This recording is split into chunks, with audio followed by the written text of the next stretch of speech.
Muy buenas tardes, estimados pastores y estudiantes de la materia de políticas y leyes sobre culto. Estamos viendo esta primera unidad acerca del individuo, sociedad y derecho, pero el día de hoy vamos a ver el tema número 4 que se refiere a los conceptos de los términos de religión y de culto, ya que estos temas son muy importantes que sepamos comprenderlo a cabalidad en qué consisten y cuál es la importancia que ellos implican.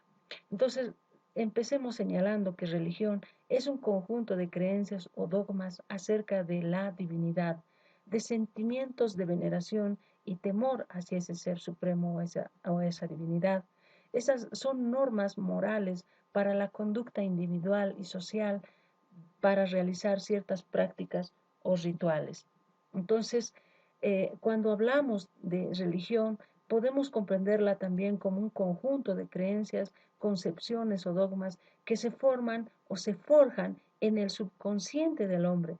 Y a partir de ese análisis de la realidad o por influencia externa, estos le van a permitir exteriorizar esas conductas e inclusive pueden imponerse esas normas conductuales para que puedan organizarse y generar un nuevo determinado estilo de vida. Y dejando esa expresión en los grupos sociales donde el individuo se va a desenvolver dentro de la sociedad, dentro de la comunidad o simplemente dentro de la familia. Entonces, cuando hablamos acerca de la expresión del desconocimiento de la religión en la comunidad primitiva y que muchas veces se la idealizaba simplemente como algo, como un fenómeno natural que no tenía implicancia, que no tenía efecto, que era algo tan simple, no se dieron cuenta, sino recientemente, que la religión ha sido un factor predominante para que pueda crear nuevas normas, nuevas formas de ordenamiento y a través de ellos poder generar un gran sistema jurídico para desarrollar dentro de una sociedad.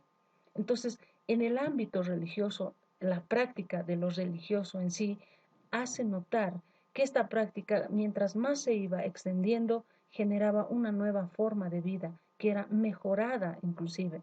A través de la religión, cuando ya se ha estado utilizando, se ha estado renovando nuestra forma de vivir y a través de ese temor quizás a ese ser divino, de esa reverencia a ese ser divino, se han ido nivelando, se han ido eh, dando límites hacia la conducta de las personas.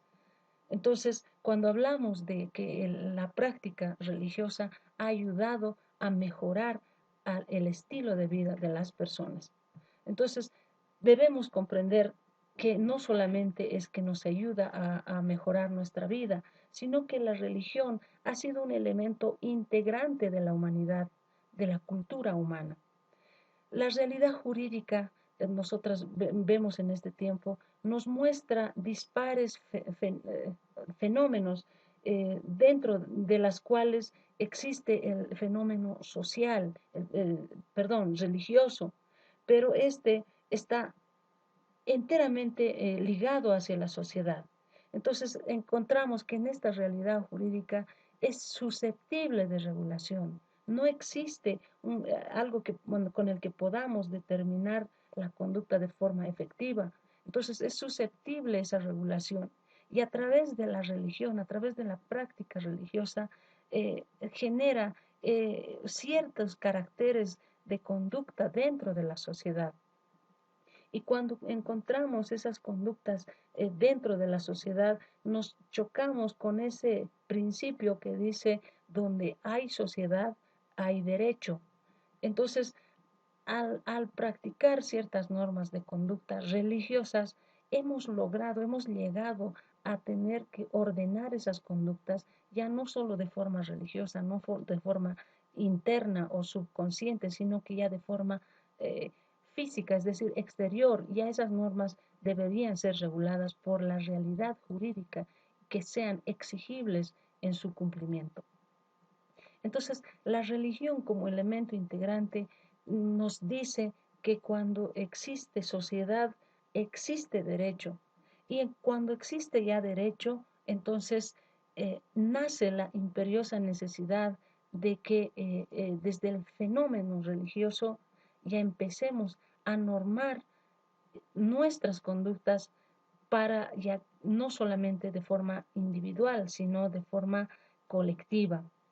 Y a través de estas normas colectivas ya estamos perfeccionando el ordenamiento jurídico. De ahí la importancia de que la religión, cuando hablamos y metemos dentro de la sociedad y del derecho o dentro del Estado a la religión, es que a través de estas prácticas, de estas normas espirituales quizás en ese tiempo, a través de ello han nacido estas normas jurídicas.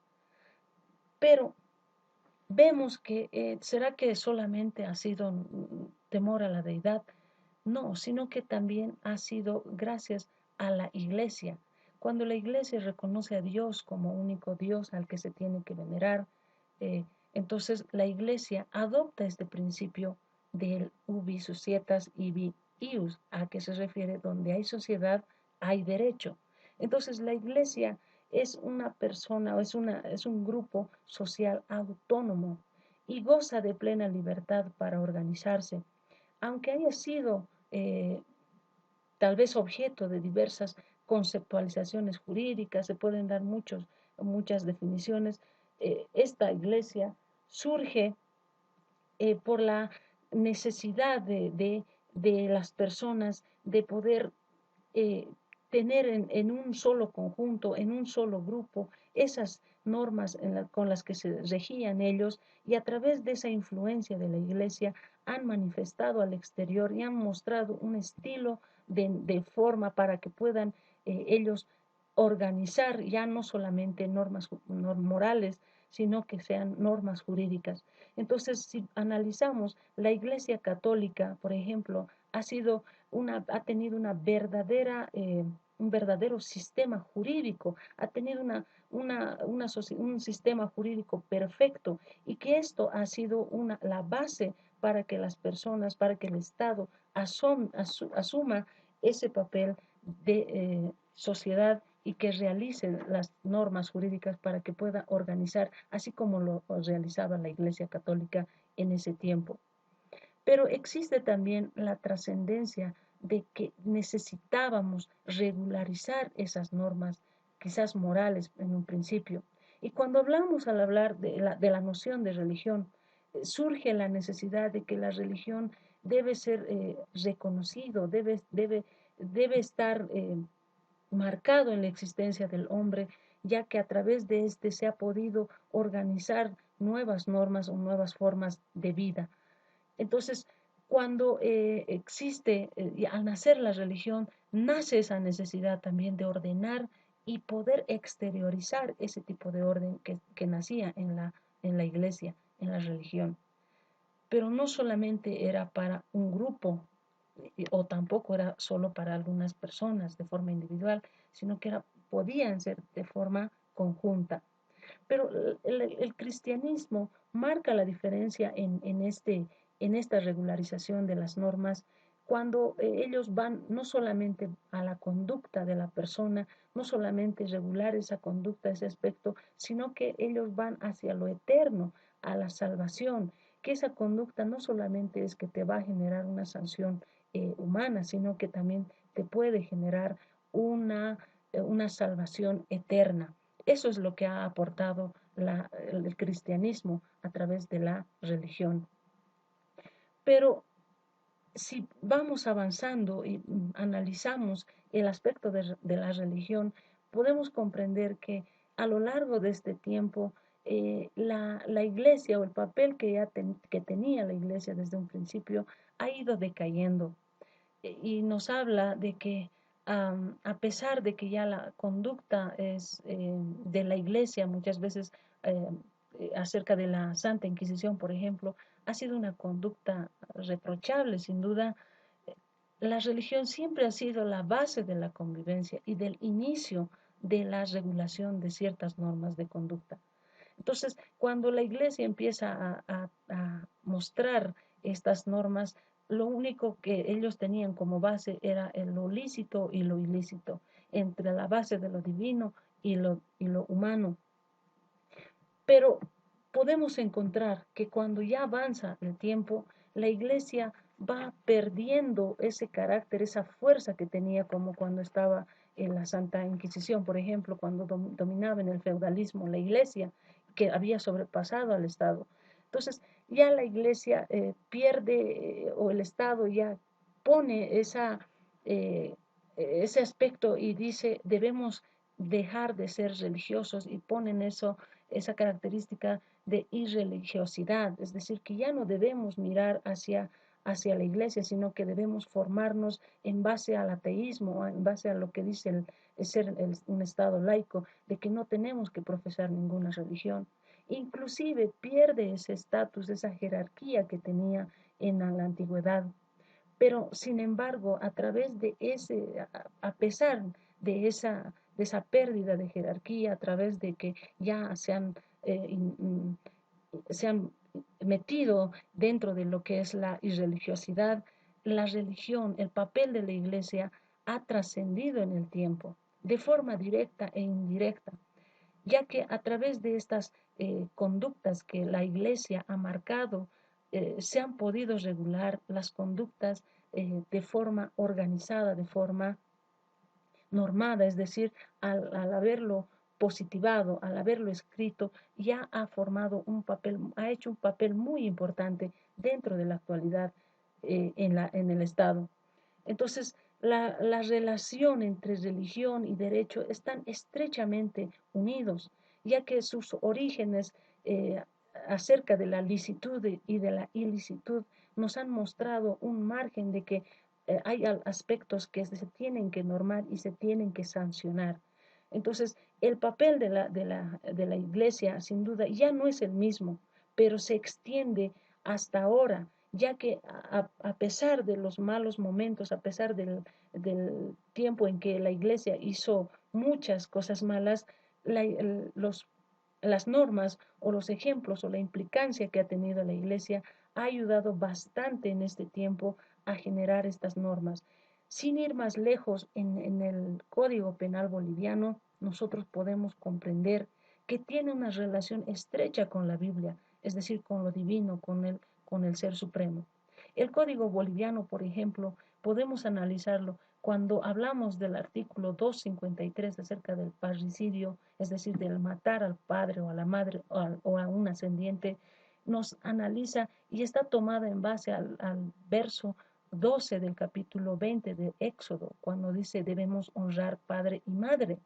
Tiene una estrecha relación con eso. Implícitamente él está indicando que yo, si sé que él es mi padre o mi abuelo, tengo que honrarlo y no puedo tocar ni puedo hacer nada contra esta persona. También vemos otro ejemplo en el mismo Código Civil, en el artículo, perdón, Código Penal, en el artículo 252 acerca del homicidio y el asesinato. Éxodo 20:13 nos dice, no matarás. Entonces, ahí vemos que la religión, que la iglesia sigue influenciando en todos los contextos políticos, religiosos y jurídicos.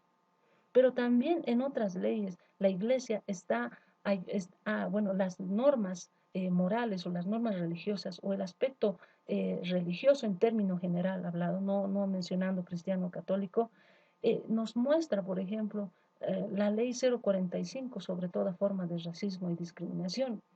Y este verso lo vemos en el Antiguo Testamento donde dice en Proverbios 10:17 que que Dios no hace acepción de personas. Entonces, si ustedes analizan, la iglesia ha tenido mucha importancia, ha tenido una implicancia tan grande que hasta la fecha muchos sistemas jurídicos a nivel mundial adoptan las características, los mensajes y los mandamientos inclusive que están dentro de la Biblia. Entonces, es muy importante, si usted analiza, si usted revisa el Código Penal, como usted ya conoce la Biblia, si usted analiza el Código Penal, hay mucha relación en cuanto a las normas, en cuanto al sistema jurídico boliviano que se está aplicando actualmente. Si nos ponemos a analizar a detalle, vamos a encontrar que prácticamente todo el ordenamiento jurídico está relacionado a lo que dice la Biblia. Pero veamos qué significa ahora el culto. ¿Qué es el culto? El culto es un acto central de identidad religiosa, dice. Es una serie de ritos, de manifestaciones y celebraciones religiosas son una forma de homenaje a una divinidad, a una persona u objeto. Estas a la vez contienen oraciones, plegarias, sacrificios, entre otras características propias que tiene este culto. Pero en el significado de culto en el cristianismo es que Dios es el eje central, ese es el fundamento principal para iniciar un culto. Entonces, cuando hablamos de culto, eh, entendemos que muchas veces en muchos países esto está prohibido. Entonces empezamos señalando que en Bolivia, ¿será que tenemos libertad de culto? Desde luego que sí. Nosotros tenemos esa libertad de culto ya que podemos expresar nuestro afecto, nuestro apego hacia ciertas formas de conductas religiosas, morales o espirituales. Entonces, cuando hablamos de libertad de culto, decimos que ésta se refiere a la libertad de conciencia, es decir, que nadie le puede decir a qué tiene que creer o a quién tiene que seguir. Entonces, la libertad de culto se refiere a que es una facultad y derecho de las personas para proteger la conciencia de todas las personas y estos tienen el derecho para elegir de manera responsable su propia forma de actuar, de venerar o de rendir algún culto a cierto ser divino o santo o dentro de una sociedad. Entonces, la libertad es considerada así, la libertad pura, es algo, es un derecho humano básico, algo que necesitamos todas las personas. Pero la libertad de culto se refiere a esa libertad de conciencia que tenemos, ese derecho de practicar públicamente o privado la religión que uno profesa, aunque no sea una religión oficial dentro del Estado, aunque no sea conocido o sea desconocido, usted cuando dice que usted es libre al manifestar su culto, usted está practicando ese derecho de publicarlo, así esa religión no sea la oficial dentro de su Estado. Muchas gracias por su atención.